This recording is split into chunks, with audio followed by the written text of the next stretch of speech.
வாக்காளர் அதிகார யாத்திரை நடத்தக்கூடிய மைடியர் பிரதர் ராஜீவ்காந்தி அவர்களே, மைடியர் பிரதர் ராஜீவ்காந்தி அவர்களே, வாக்காளர் அதிகார யாத்திரை நடத்தக்கூடிய மைடியர் பிரதர் ராகுல் காந்தி அவர்களே, மைடியர் பிரதர் ராகுல் காந்தி அவர்களே.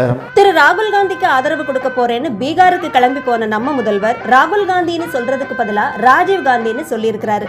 மேடையில திருக்குறள், பழமொழி, கணக்குன்னு எதை பேசினாலுமே மாத்தி மாத்தி பேசுறது நம்ம முதல்வருக்கும் புதுசு இல்ல. இத பத்தின விமர்சனங்களை கேட்கறது தமிழ் மக்களுக்கும் புதுசு இல்ல. ஆனா பாருங்க, இதுக்கு முட்டு கொடுக்கப்படாத பாடப்பட்ட உடன்பிறப்புகள் ராஜீவ் காந்தியை எடிட் பண்ணிட்டு ராகுல் காந்தின்னு எப்பவோ முதல்வர் பேசின ஒரு வார்த்தைய வெட்டி ஒட்டி கிமிக்ஸ் பண்ணிருக்காங்க.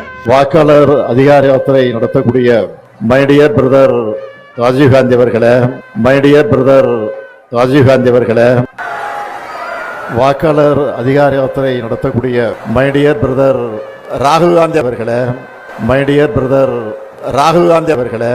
இந்த வெட்டல் ஒட்டல் எல்லாம் அப்பட்டமா அசிங்கமா வெளியே தெரிஞ்சிருக்கு.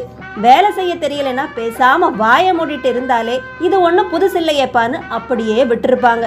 முதல்வர் கௌரவத்தை தூக்கி நிறுத்துறதா நினைச்சு மொத்தமா திமுக கௌரவத்தையே கவுத்து விட்டு கழுவி ஊத்த வச்ச உடன்பிறப்புகளை இப்ப திமுகவே வலை போட்டு தேடிக்கிட்டு இருந்தாலும் ஆச்சரியப்படுறதுக்கு ஒண்ணும் இல்லைங்க.